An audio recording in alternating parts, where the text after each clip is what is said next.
샬롬, 반갑습니다. 네, 감사합니다. 먼저는 하나님께서 이 자리에 또 여러분들과 만나게 해주시는 이 귀한 자리를 저에게 허락하여 주심에 너무너무 감사하고요.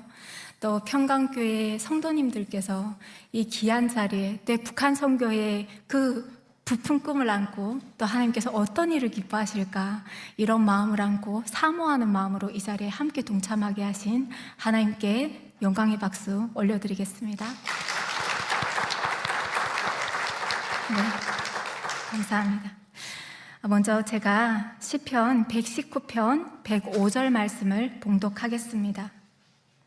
주의 말씀은 내 발의 등이요 내 길의 빛이니이다. 아멘. 우리가 오늘도 여러분들은 수많은 길을 걸으셨을 겁니다. 또 우리 인생을 보면 정말 또 많은 선택들을 하는 것 같습니다. 그 선택에 따라서 우리는 각자 다른 길을 걷죠. 그것처럼 날마다 선택의 기로에 서서 어떤 것을 선택하느냐에 따라서 우리는 그 길을 따라서 정말 수고하고 헌신하는 삶을 사는 것 같습니다. 그런데 오늘 함께 봉독했던 이 말씀은 다윗의 고백이지 않습니까? 그랬을 때 다윗은 그 수많은 고난과 시련 속에서 하나님 앞에 고백했습니다. 주님의 말씀은 내 발의 등이요 내 길의 빛이니이다 하고 고백했던 거예요. 우리가 대한민국 성도님들은 이 빛에 대한 간절함이 얼마나 크실지는 모르겠어요. 저는 북한에서 왔잖아요.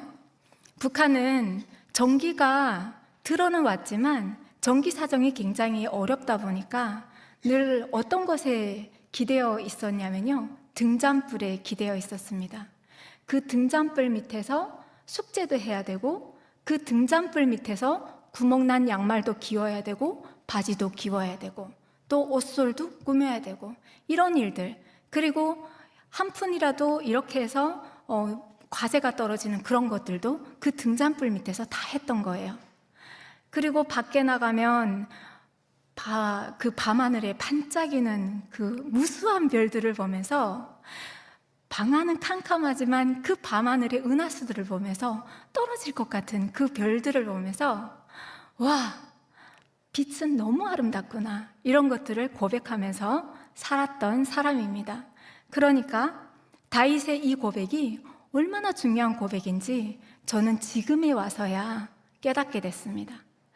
그리고 저는 탈북하는 과정에서 이 말씀이 무엇을 증거하고 있는지 제 그 상황적으로 그냥 훅 받아들였던 말씀입니다. 왜냐하면 지금도 제가 지금 노원구에서 노원구 중계동에서 하나님께서 은혜로 선물로 주셔가지고 노원 새소망교회를 개척했습니다. 올해 2월부터 개척을 했는데 정말 이렇게 딱 봐도 뭔가 힘이 나고 뭔가 억세고 이렇게 안 보이시잖아요.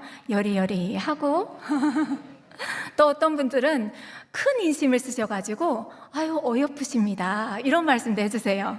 그런 여자의 몸으로 교회를 개척하니까 더 이 말씀이 얼마나 내 마음에 얼마나 내가 이 말씀을 간절히 붙잡아야 되는지 깨닫게 되고요.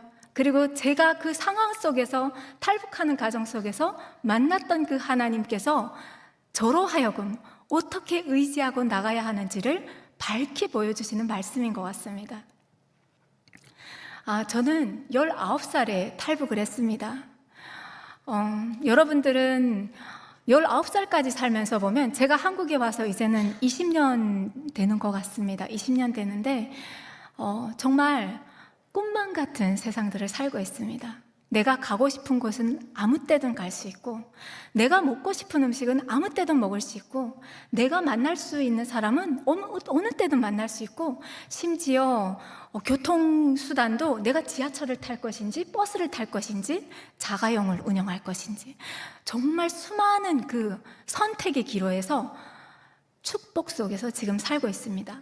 더 나아가서는 어떤 축복이 있냐면요, 정말 2009년대는 정말 하나님께서 은혜를 주셔가지고 내가 만든 세상을 네가 보아라 라고 은혜를 주셔가지고 저는 뉴질랜드도 갔다 왔고요.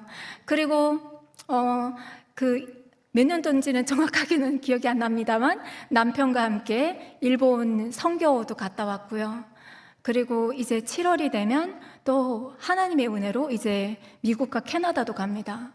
그런데 저는 이 모든 날들을 생각해 볼 때 꿈만 같습니다. 지금 이 자리에 있는 것도 너무 꿈만 같고 행복한 꿈을 꾸는 것 같습니다. 여러분들은 여러분들이 누리고 있는 이 환경과 상황과 또 이 여건을 얼마나 감사하면서 살고 있습니까? 저는 밥 한술 뜰 때도 이런 기도가 나가요. 하나님 감사합니다.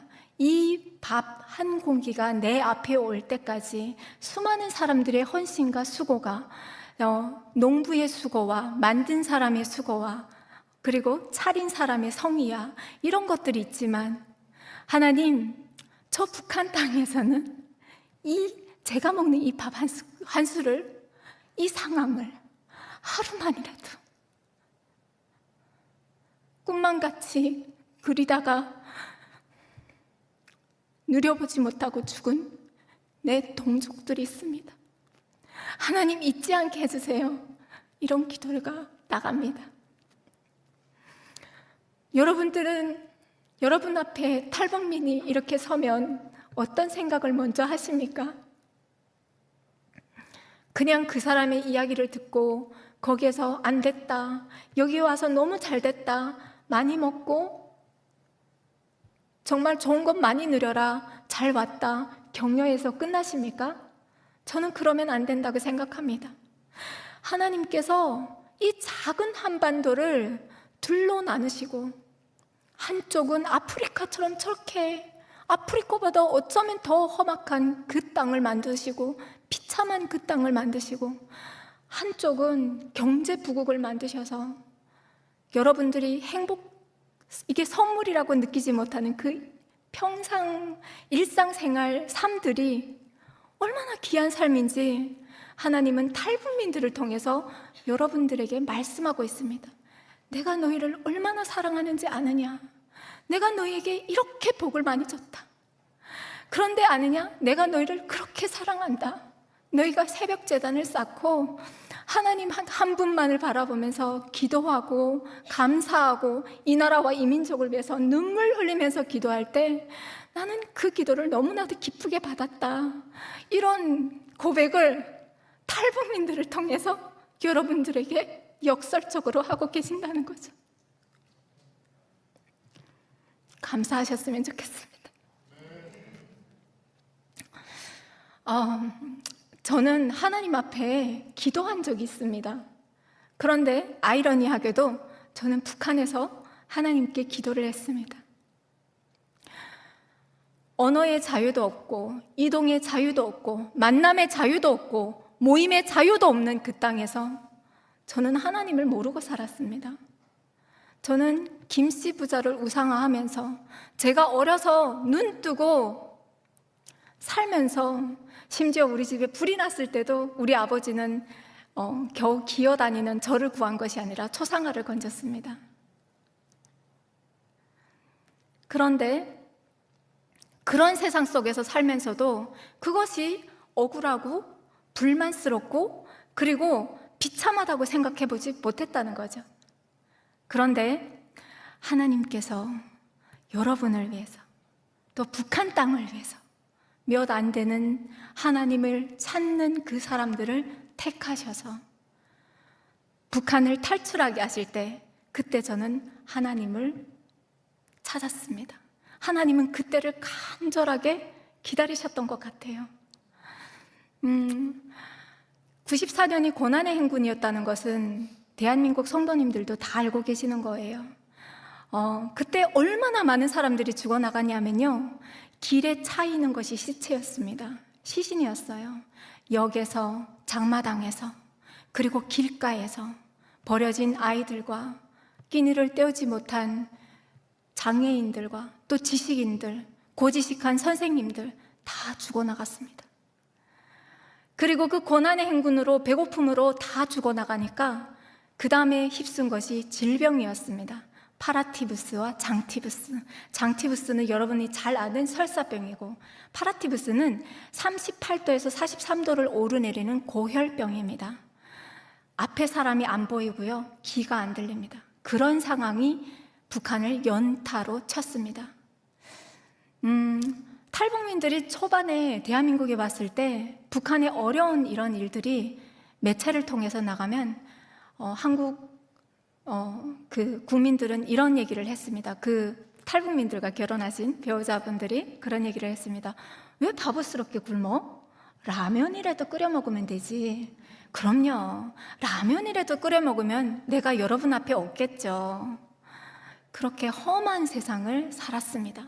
그런데 이 세습이 얼마나 얼마나 무섭고 두렵고, 그리고 또 그게 뭐죠?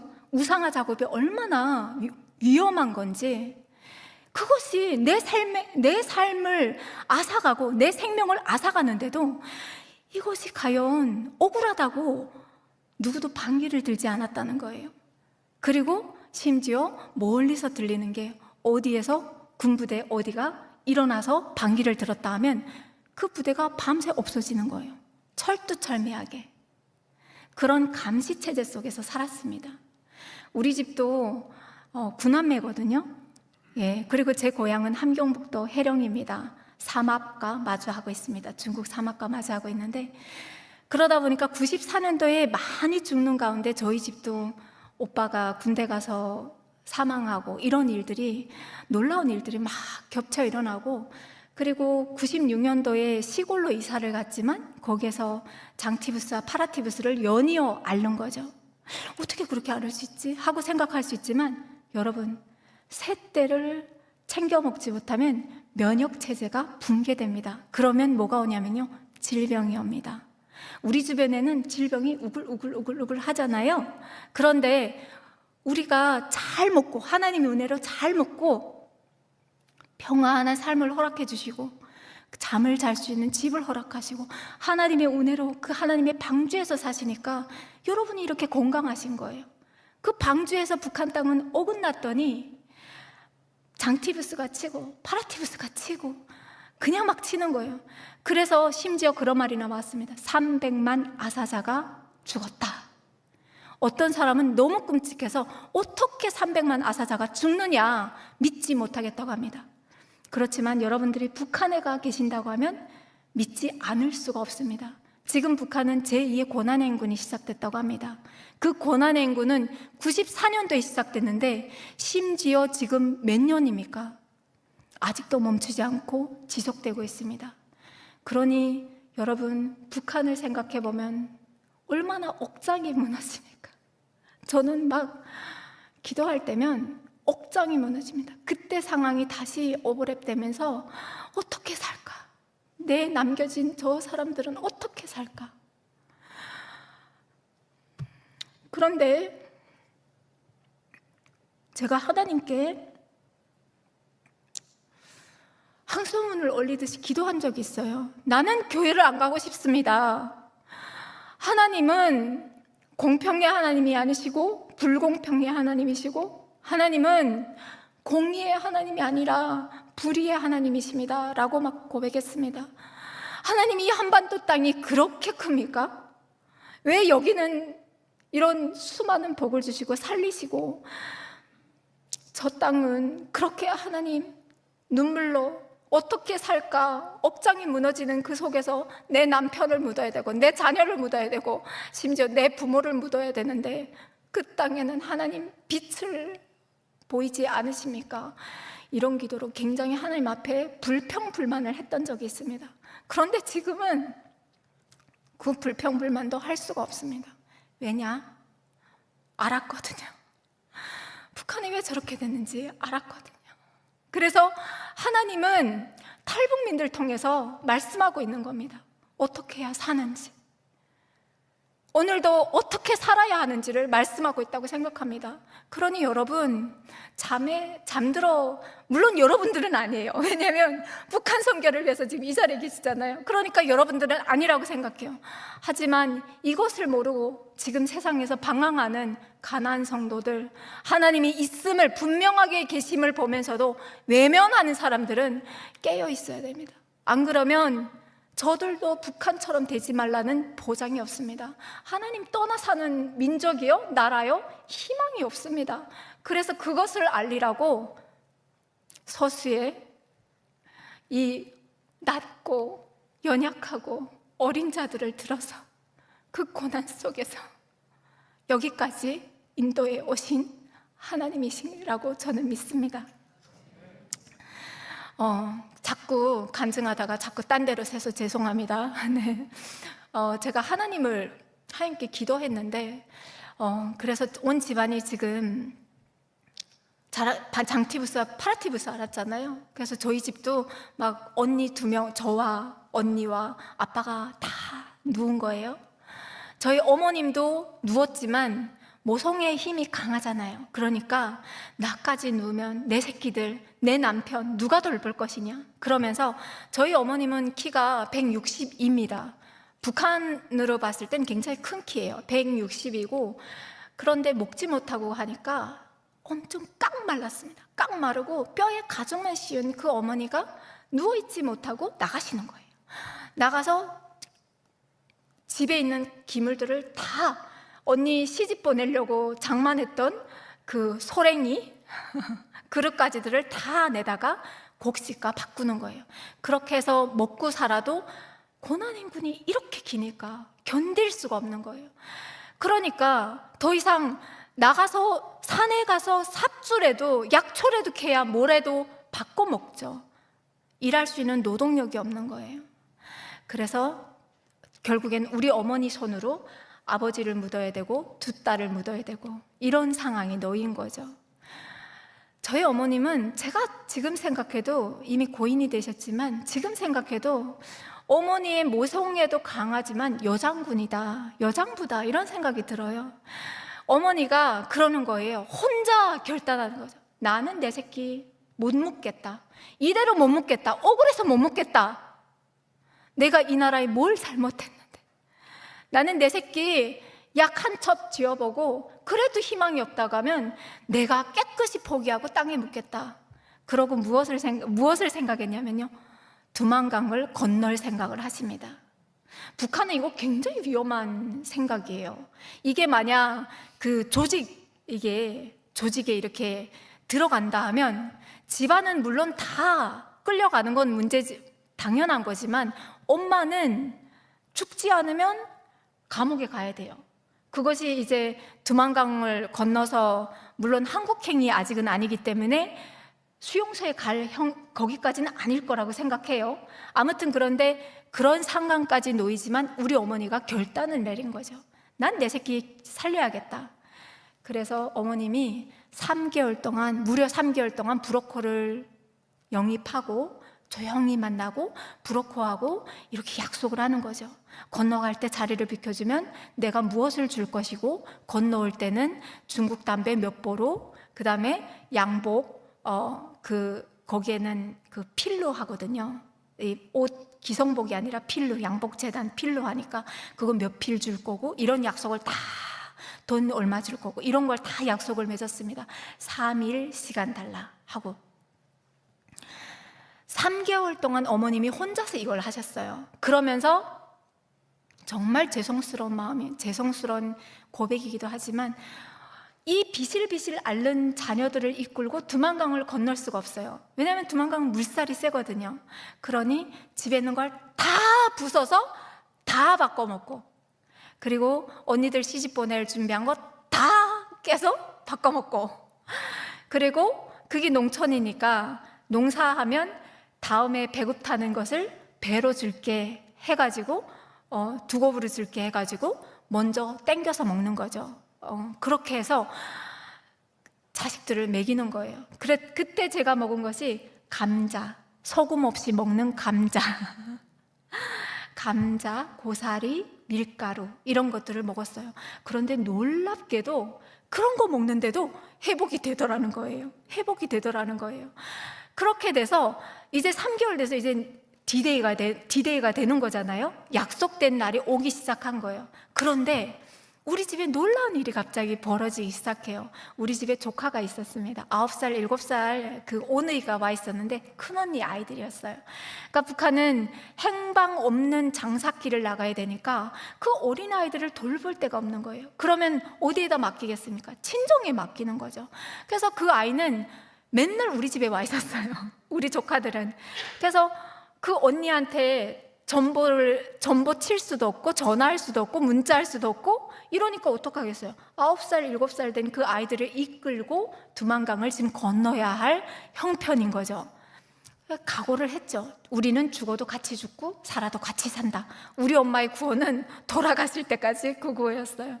그래서 그 구호를 붙잡고 이제 디데이가 됐는데 그 디데이 3일 전에 큰언니가 갑자기 왔어요. 어디 있는지 소식도 모르는 언니가 갑자기 잎살 3kg, 새우젓 한 단지, 그 다음에 또 뭐죠? 이면수, 그 절인 이면수 그런 거를 고기를 사가지고 엄마 집에 덜컹덜컹 온 거예요. 여러분들은 상상이 안 가시겠지만 우리 어머니는 그때부터 시험이 닥치기 시작했어요. 이 딸을 어떻게 이해를 시킬 것이고 이 딸에게 어떻게 이해를 시켜서 같이 두만강을 건널 것인가. 그래서 저희는 다 지금 아프잖아요. 그러니까 우리한테는 얘기해도 못 알아들으니까 언니한테 결정권을 줍니다. 큰언니한테. 봐라, 네 동생들 상태를 봐라. 이렇게 놔두면 얼마 안 가서 땅에 묻어야 된다. 그러니까 네 동생들을 약 한 첩이라도 써보고 네가 그 양심의 가책을 느끼지 않고 살릴 건지 죽일 건지 네가 결정해라. 이렇게 언니한테 선택권을 준 거죠. 그런데 우리 언니는 행방 없이 전국을 돌아다니는 그 장사꾼이잖아요. 그러니까 죽은 시체들을 얼마나 많이 봤겠습니까? 내 동생들이 저렇게 되겠구나. 그래서 그냥 몇 시간도 안 걸렸습니다. 언니가 떠나십시오. 떠나십시오. 내가 여기에서 이 집을 지키겠습니다 했습니다. 우리 엄마가 더 화들짝 놀라는 거죠. 안 된다. 같이 가야 된다. 우리 언니는 어머니 다 같이 떠나보십시오. 5명이 건너는데 조카들의 언니까지 하면 8명이 건너야 되잖아요. 그러면 인민반에서 일단은 먼저 뭐 어디를 가느냐 들이닥칠 것이고 보고하고 떠나야 돼요. 일단은. 그래서 보고를 하지만 다 떠나면 이상하게 여길 것이고 그리고 추격대가 붙으면 다 잡히면 이게 무슨 정말 죽는 것보다 못하다. 막 우리 언니가 그러면서 설득을 해서 언니하고 아이들이 남습니다. 9살, 7살짜리가. 그리고 저희는 두만강을 건너죠. 그래서 우리 언니들의 얘기를 하자면 우리 언니가 아침에 일어났어요. 일어나니까 현실이 지금 눈앞에 왔습니다. 그래서 북한에는 쥐약이 많아요. 쥐가 많아요. 아니 먹을 것도 없는데 쥐가 왜 그렇게 들끓어요? 쥐가 많아요. 그러니까 언니가 아침에 갖고 간 그 쌀로 밥을 하고 그리고 새우젓으로 다 밥을 거하게 차리고 아이들을 먹이는 거죠. 먹이고 나서 쥐약을 앞에다 뒀습니다. 죽자. 저희 큰 조카는 여자아이였는데 너무 똑똑해요. 너무 똑똑하니까 그 상황이 받아들여지는 거예요. 그래서 그 아이는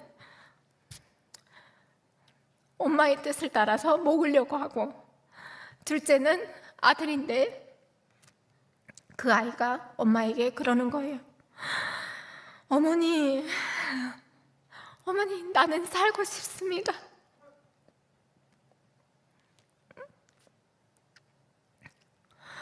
어머니 살려주세요. 7살 아이가 엄마에게 살려달라고 애걸 하는 그런 상황이 놓인 거죠. 그래서 아이가 살려달라고 하는데 어떤 모진 부모가 그 지약을 먹일 수가 있겠어요? 그래, 버텨보자, 견뎌보자. 저희 언니의 간증은, 언니가 지금 청주에서 살고 있어요. 그 언니는 언니의 이야기니까 그런 상황이었다는 것을 뛰어넘겠습니다. 자, 저의 이야기로 넘어오겠습니다. 두만강에 1997년 7월 30일 그러니까 8월 1일부터 거기에는 장마예요. 북한은 7월 30일 새벽 4시에 두만강에 섰습니다. 그런데 우리 언니가 그러는 거죠. 어머니를 보내면서 한 가지 신기한 방토를 알려주는 거죠. 어머니, 거기는 엄마라고 안 불러요. 어머니라고 불러요. 어머니, 내가 이 방법을 썼는데 야, 진짜 신기한 일들이 일어나더라. 이 방법을 하고 이렇게 길을 떠났더니 내가 길에서 강도도 안 만나고, 그리고 그 가서 거래를 할 때도 값을 후하게 받고 너무 일이 잘 되더라. 그러면서 소금을 넣어주면서 그 비법을 알려주는데 그 비법이 그거였습니다. 가는 길에 소금을 뿌리면서, 먼저 발 떼기 전에 소금을 뿌리는 거예요. 뿌리면서 하늘님, 내가 이번 길에 이렇게 가는데 하늘님, 내가 가는 길에 빛과 소금이 되주세요 라고 기도하고 가면, 그러면 그 길이 그렇게 형통하는 길을 허락해 주시더라는 거예요. 그런데 저는 북한에서 소금이 없어가지고 그 고사리를 쌀도 없이 고사리를 맹물에 삶아서 먹어봤어요. 그 열이 펄펄 끓는 속에서 정말 못 먹습니다.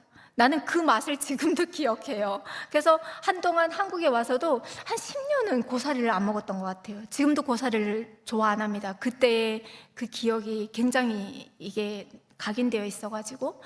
그래서 아무튼 우리 언니가 소금을 넣어주면서 가래요. 그래서 저는 그랬죠. 소금이 없어서 고생한 사람이잖아요. 그래서 안 된다. 쌀만큼 귀한 이 소금을 언니가 써야 된다. 먹어야 된다. 아니다. 네가 갖고 가야 된다. 아니다. 가고 오고 하다가 끝내는 시간이 빨리 되고 하니까 그 소금을 넣고 나왔죠. 두만강에 도착했습니다. 그러면서 속으로 우리 언니가 막 그럴 때 저 행방처럼 돌아다니더니 진짜 정신이 나갔구나. 어떻게 저런 미신을 믿고 다녀? 막 이렇게 했는데 두만강에 정작 도착을 하니까 저희 가족 5명이 모두 소금을 주머니에서 꺼내서 두만강에다 쫙 뿌리는 거예요. 뿌리고 뭐 했을까요? 기도했겠죠. 그런데 여러분, 제가 여러분 앞에서 이렇게 얘기도 하고, 때로는 기도회를 할 때는 주여! 하고 막 삼창도 하고, 아버지 살려주세요! 하고 큰 소리로도 하나님 앞에 부르짖기도 합니다. 그런데 저는 그때 그 기도가 그 어떤 기도보다도 절절했고 절박했고, 어떤 기도보다 큰 소리로 하나님 앞에 부르짖었다고 지금도 확신합니다. 그때 저는 아무 소리도 못 내고 기도를 하는데 이렇게 기도했습니다. 하늘을 보니까 새까만 하늘인 거예요. 검푸르딩딩하다는 말이, 여러분들을 상상해 보십시오. 푸르딩딩합니다. 거기에 검은 색깔까지 입혀가지고 검푸르딩딩한 그 하늘을 딱 올려다보는데 하나님 앞에 제가 기도했죠. 하늘님이 정말 있습니까? 나는 하늘님을 모릅니다. 그런데 우리 언니가 하늘님이 있대요. 하늘님 정말 계시다면 우리가 이렇게 대식구가 가는데 살려주세요. 건져주세요. 살려주시면 내가 하늘님 하란 대로 하겠습니다. 이런 기도를 했어요. 그리고 시간이 됐대요. 빨리 건너야 된대요. 그래서 두만강에 빠졌습니다. 들어갔습니다. 5명이 다 들어갔습니다. 들어갔는데 들어가는 순간 두만강 물이 가슴을 팍 치는 거예요. 그러니까 순간 제 뇌리에 뭐가 딱 떠오르냐면요, 진짜 재수없다. 우리 엄마는 왜 나를 이렇게 끌고 나와가지고 객사하게 만드냐. 북한은 길에서 죽는 걸 객사라고 합니다. 객사하게 만드냐? 아, 진짜 그냥 따뜻하게 굿두먹에서 굶어 죽더라도 가만 놔두지, 왜 나를 내가 제일 싫어하는 이 물에서 죽게 만드냐 하면서 우리 엄마 아빠는 지금 막 앞에서 이끌고 있는데, 저는 막 저희 연민이 막 제가 너무 그 불쌍하게 느껴지면서 자기 연민이 막 올라오면서 막 내가 그렇게 불쌍한 줄 그때 처음 알았어요. 그렇게 불쌍하게 생각하고 있는데 주마등처럼 막 지나가면서 제 인생이 막 지나가는데, 그런데 너무 놀라운 것은 세 발자국 가니까 그 두만강물이 무릎까지 샥 내려가는 거예요. 그 다음에는 내가 언제 불쌍하게 생각했지도 생각 못하고 냅다 뛰는데, 그때 나는 우리 엄마 아빠가 너무 감사한 게 손을 안 놓는 거예요. 자기 자녀들 손 안 놓고. 여러분, 하나님을 묵상해 보십시오. 여러분이 힘들 때 하나님 손 안 놓고 계세요?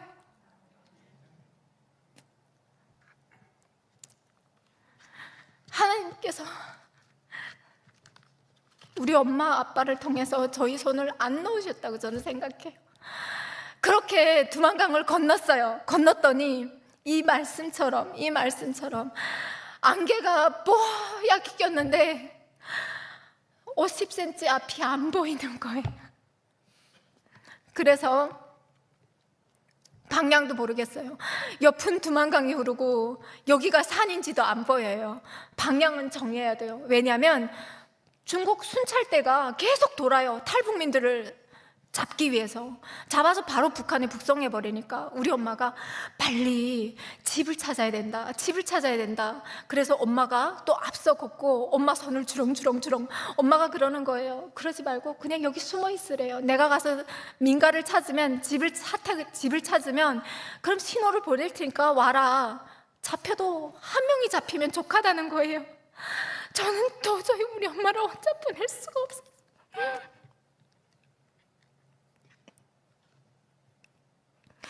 그래서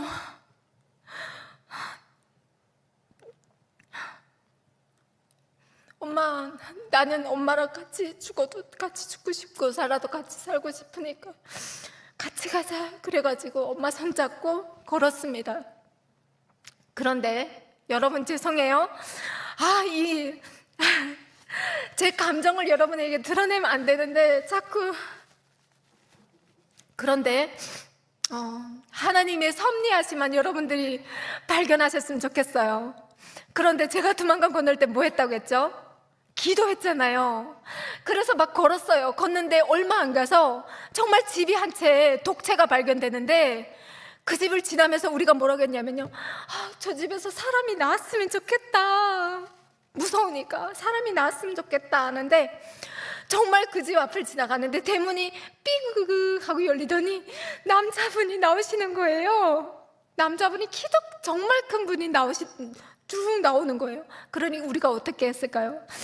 우리 살려주세요. 우리 조선에서 왔습니다. 우리 살려주세요 하고 다 달라붙었겠죠. 그런데 그분이 고백하시는 게 너무 놀라웠어요. 나는 딱 보더니 조선말도 잘 못하시는 분이에요. 나는 어느란 말로, 나는 교회 다니는 집사기 때문에 당신들을 돕겠습니다. 하나님의 예비하심이었습니다. 하나님께서 정말 저희 살아온 삶을 보면 하나님께서 주의 말씀은 내 발의 등이요 내 길의 빛이니이다, 이 고백처럼 이 자리까지 하나님께서 얼마나 신실하게 동행하시고 그 아픔을 함께 감내하시고 함께 울어주시고 기쁨을 함께 만끽하시는지 나는 여러분들이 그걸 느꼈으면 좋겠습니다. 이 연약하고 보잘것없는 이 어린 자 하나를 통하여 하시는 하나님의 그 위대하심, 사랑하심 여러분들에게 오늘 전해졌으면 좋겠습니다.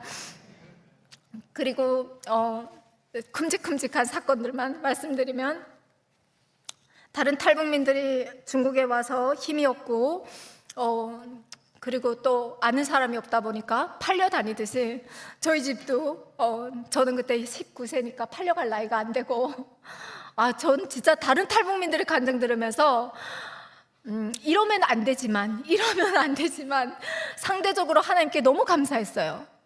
감사했어요. 내가 가족과 함께 건넜다는 것도 감사했고, 그리고 죄송해요. 내가 팔려간 것이 아니라 내 언니가 팔려가서 감사했어요. 저는 이렇게 연약한 자입니다. 저는 두만강 건널 때도 우리 부모님이 나를 이끌고 갈 때도 나 하나를 불쌍하게 여겼던 죄인입니다. 여러분 그렇지 않나요? 하나님의 그 섭리하심을 보는 것이 아니라 내 놓인 상황과 처지를 보면서 내 궁휼함을 생각하지, 나보다 어려운 누군가를 생각하면서 그 사람을 위해서 울어주신 적이 있습니까? 우린 다 그런 죄인인 거예요. 내가 무슨 죄를 졌습니까, 하나님? 나는 선한 자입니다. 고백하는 분이 있다고 하면, 여러분 오늘 이 작은 어린 자의 간증을 통해서 여러분들도 통회하시길 바랍니다. 아무튼 그 언니가 팔려가면서 그 남자가 조건을 제시한 게 그거였어요. 우리는 집이 없잖아요. 몸을 숨길 데가 없으니까 그분이 부모님들을 다 모신다는 조건으로 언니를 사갔어요. 그런데 가보니까 집이 다 북한에도 그렇게 쓰러져가는 오막살이 집이 있을까, 이럴 정도로 굉장히 가난한 집으로 팔려갔어요. 그리고 그 집에 들어가니까 우리 언니까지 들어가면 딱 차는 집안이에요. 그러면 우리 엄마 아빠는 밖에서 노숙을 해야 되는 그런 상황인 거죠. 자, 그러니까 하나님께서 우리 어머니에게 담대함을 허락하십니다. 북한에서 왔어요. 북한에서 왔는데, 내가 북한에서 왔으니까 나를 사람들이 만나는 광장이 있으면 나를 좀 데려다 주시오. 길에 가는 아무런 사람이나 붙잡고 얘기를 한 겁니다. 그랬더니 그 아주머니를 붙잡은 거예요. 여자니까 여자를 붙잡았겠죠. 그러니까 그분이 광장은 가서 뭐 하려고 그러십니까? 하고 물은 거죠. 그랬더니 우리 엄마가 내 조선에서 왔는데 이 상황을 얘기하는 거예요. 그랬더니 그 아주머니가 저를 따라오십시오 해서 따라갔습니다. 어딜까요? 예, 큰 소리를요. 교회입니다. 교회였습니다. 중국은 목사님들이 안 계세요. 여기는 목사님들이 너무 많아서 어디서 내가 하나님을 위해서 섬길까, 나를 드릴까, 헌신할까, 이것 때문에 고민하지만 중국은 목사님들이 굉장히 귀해요. 집사님들이 설교도 하시고 찬양 인도도 하시고 기도도 인도하시고 다 하십니다. 그런 그 관리 집사님이 우리 어머니가 잡은 거죠. 그래서 그 집사님 덕분에 교회에서 먹고 자고 하면서 거기에서 성경에서 나오는 룻기가 다 펼쳐집니다.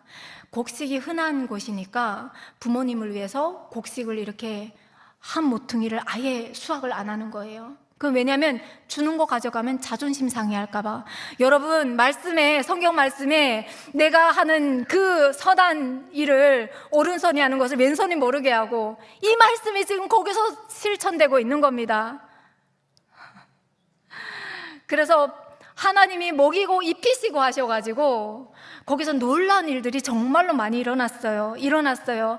하나님의 음성도 직접 듣는 그런 역사도 일어나고, 그리고 또 어머님은 막 놀라운, 우리가 그 영적 영안을 열어주셔가지고 하나님께서 행하실 일들도 막 보게 하시고. 그렇지만 이 간증 또한 저는 뛰어넘겠습니다. 내 것이 아니거든요. 예. 그런데 놀라운 것은, 자, 여러분, 하나님께서 이렇게 형통하는 그런 그 영안을 열어주시고 음성을 들려주시고 아니면 성령 임재가 얼마나 충만하게 임했는지 여러분 짐작이 가시죠? 자, 그러면 우리는 어떡합니까? 형통한 일만 남았구나. 아멘. 하나님 감사합니다. 그렇죠? 그런데 제가 요즘 교회에서 설교하는 게 창세기를 설교하고 있는데 야곱과 요셉에 대해서 지금 하고 있습니다.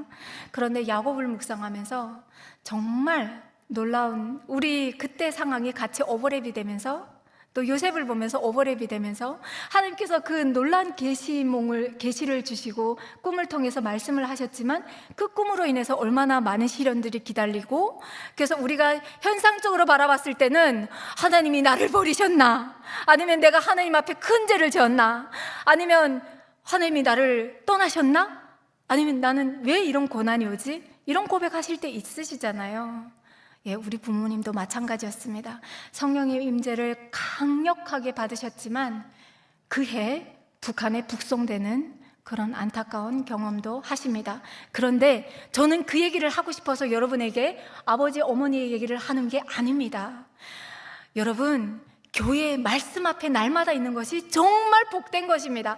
여러분이 여기에서 기도를 하시고, 그리고 하나님께서 주시는 그 음성에 귀를 기울이고 섬세하게, 그때 하나님께서 열려주시는 그 영안으로 말미암아 여러분이 고난이 왔을 때 하나님께서 승리케 하신다는 거죠. 여러분, 북한에 북송되어 가는 것은 여러분이 상상 못하는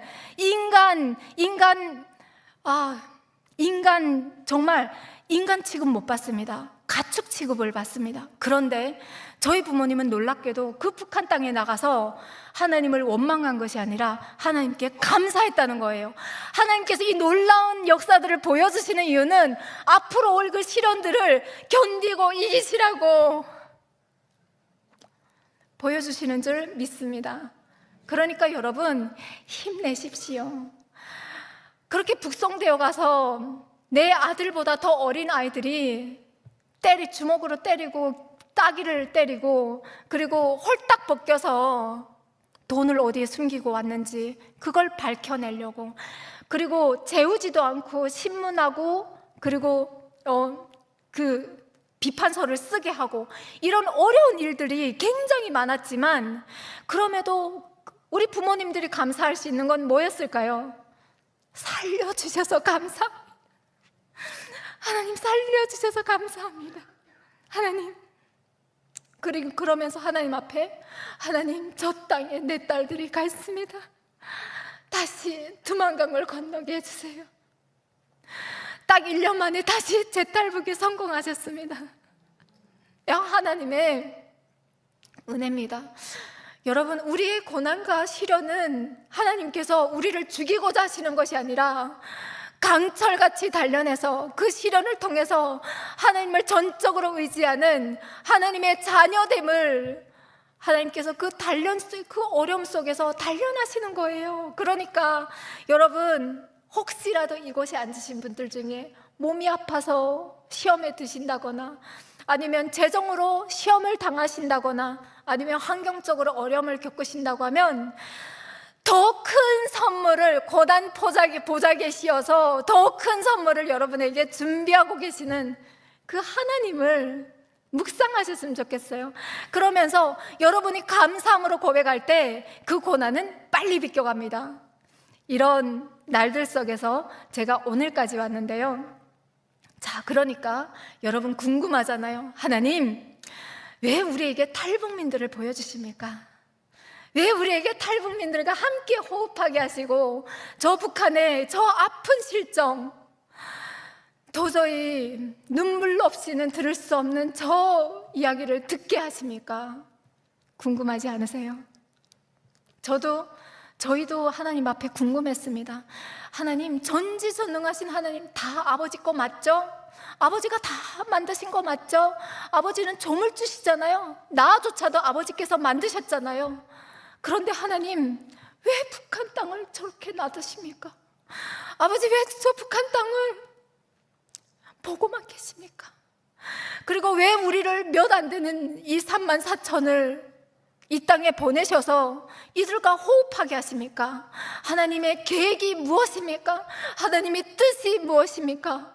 알게 하여 주십시오 하고 하나님 앞에 간구했을 때 하나님께서 저에게 큰 감동으로 이런 말씀을 이렇게 잔잔하게 마음에 감동을 주시는데 그런 거였습니다.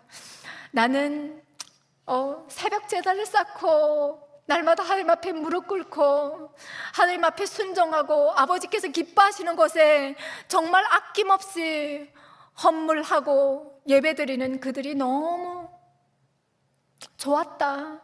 그래서 내가 정말 이 나라를 이렇게 한국전쟁으로 잿더미밖에 없던 이 나라를 이렇게 강성되고 만들었다. 그런데 사람이 배부르고 등 따시면 그 행복이 어디서 오는지 다 잃습니다.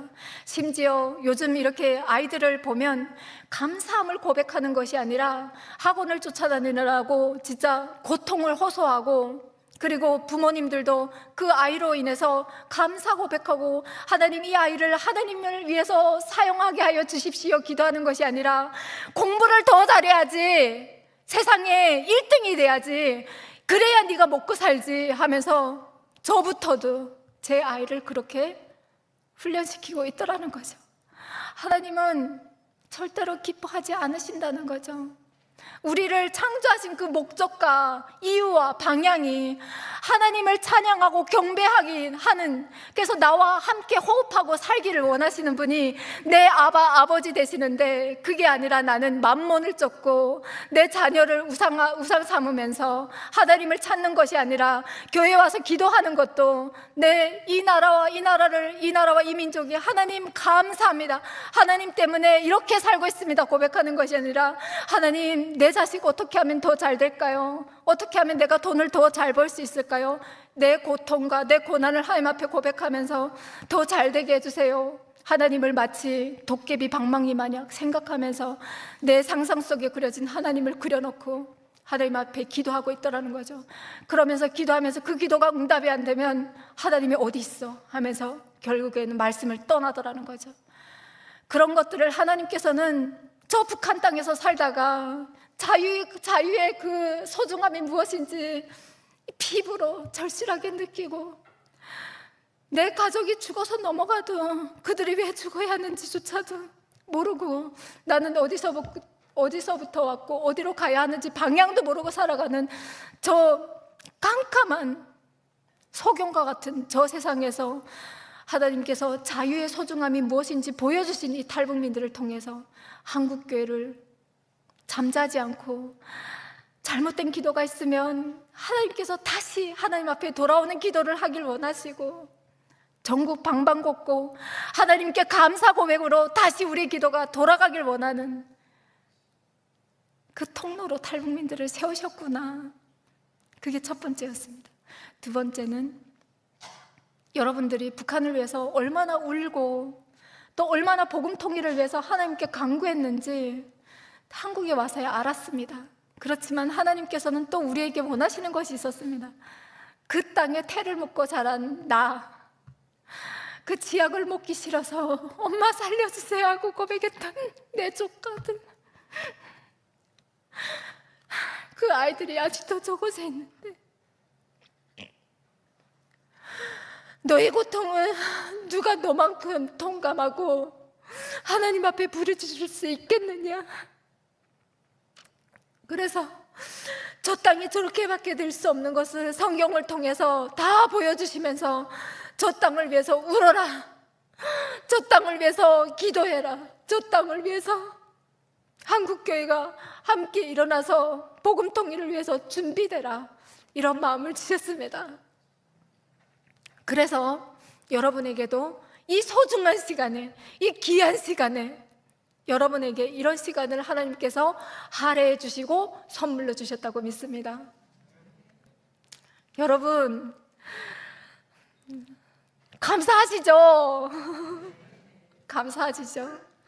시간이 다 돼가고 있어서 우리가 이 시간 제 이야기를 듣는 것보다 이쯤 하면 하나님께서 큰 감동으로 주셨을 거라고 믿습니다. 하나님 앞에 우리가 기도하기를 원합니다.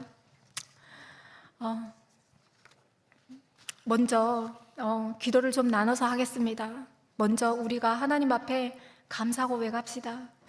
받은 것, 하나님이 여러분에게 주신 그 모든 것들을 하나님 앞에 다 내놓으시면서, 여러분 정말 감사할 것이 없으면 제가 말씀해 드리겠습니다.